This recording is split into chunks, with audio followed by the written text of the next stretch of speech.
Bonjour et bienvenue sur notre chaîne YouTube. Avant de commencer, abonnez-vous et cliquez sur la cloche de notification pour ne rien rater. N'a pas mis le feu encore aux poudres, il a mis la puce à l'oreille de plus d'un acteur de la crise malienne. Du coup, c'est nettement la main du pouvoir actuel, junte matinée d'un enrobage civil, qui apparaît derrière cette initiative. Quand, comme un écho venu de N'Djamena, Mahamat Idriss Déby n'avait pas écarté 2 jours plus tôt l'éventualité d'une prorogation de son bail transitoire à la tête du Tchad. Et pour la présidente du collectif de femmes leaders, le mot d'ordre est un prolongement de la durée de la transition. Nous, femmes leaders, avons pris l'engagement et ce n'est autre que le prolongement de la transition, le prolongement de la durée de la transition afin d'assurer aux Maliens des élections crédibles, assure-t-elle comme le rapporte notre confrère de RFI. Le fait est que Madame Bakayoko est basée à Kati. La ville garnison fournit depuis pratiquement 2012 les soudards qui tiennent le haut du pavé à Bamako, avec déjà l'insurrection sanglante du sanguinaire capitaine Boucher, Amadou AY à Sanogo. Cette intervention, qui a eu une place de choix dans le traitement des informations sur les antennes de l'ORTM, n'a pas manqué de faire bondir nombre de responsables politiques, aux yeux de qui l'inclusivité est ce qui manque le plus à cette transition. Certes, devant son homologue Umaro Sissoko Embalo de Guinée-Bissau, le colonel Assimi Goïta a donné des gages sur le respect des délais convenus avec la communauté internationale dont la CEDEAO. À ce sujet, assure-t-il, des instructions ont été données au gouvernement qui a, en conséquence, décidé de réduire la voilure pour adapter les chantiers aux urgences et au temps imparti, comme l'a promis le Premier ministre malien Choguel Maïga. Un président peu soucieux du respect des engagements.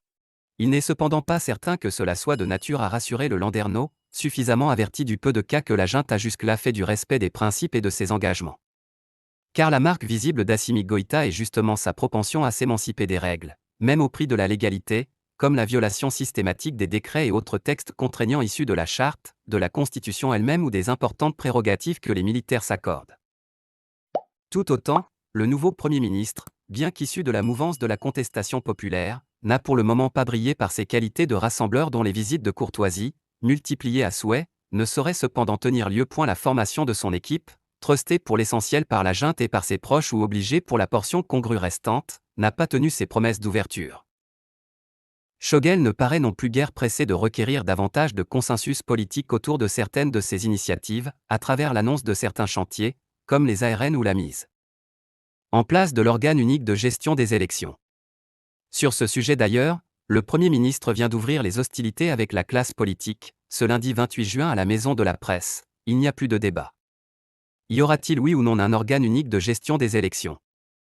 La décision politique est prise, il y aura un organe indépendant qui va organiser les élections, a-t-il tranché sans fioriture quant à ses intentions. Choguel à la hussarde.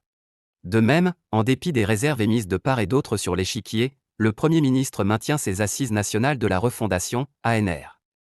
Tout au plus, concède-t-il que les résolutions du dialogue national inclusif, DNI, dont il était l'un des farouches pourfendeurs, élargies à celles de la conférence d'entente nationale et des États généraux de la décentralisation, en seront le menu.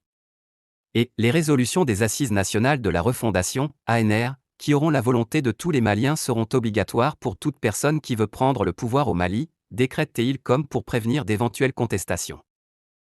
Pourtant, le Premier ministre ne semble pas disposé à réduire de façon substantielle les activités imparties et sur lesquelles se sont engagés ses patrons du camp Soundiata. Aux yeux de Choguel, la transition, du moins la tranche des 9 mois qui restent, qu'il va conduire, sera jugée sur l'organisation d'élections non contestées, les avancées dans l'application de l'accord d'Alger et surtout les réformes politiques, charte des partis, constitution et autres chantiers polémiques. Signe qu'en dépit de son engagement à actualiser le programme de travail du gouvernement pour l'adapter aux urgences et au temps imparti zéro, le Premier ministre n'en maintient pas moins les activités qui pourraient inscrire l'actuelle transition dans une durée s'étendant bien au-delà de février 2022, comme promise par la junte et exigée par les partenaires de la communauté internationale pour lever les sanctions. Ou les durcir dans le cas contraire. Des réserves pourtant fondées. En l'occurrence, c'est le parrainat de Thibile Dramé, l'ancien ministre des Affaires étrangères, qui avait tiré la sonnette d'alarme. Entreprendre les réformes des textes, dont la Constitution, conduire des assises nationales de la refondation, ARN, organiser des élections référendaires, présidentielles, législatives et accessoirement communales, voilà qui suscite de fortes suspicions aux yeux de l'ancien partenaire au FSD qui en conclut que les chantiers que le Premier ministre veut ouvrir visent à préparer les conditions d'un prolongement de la période transitoire.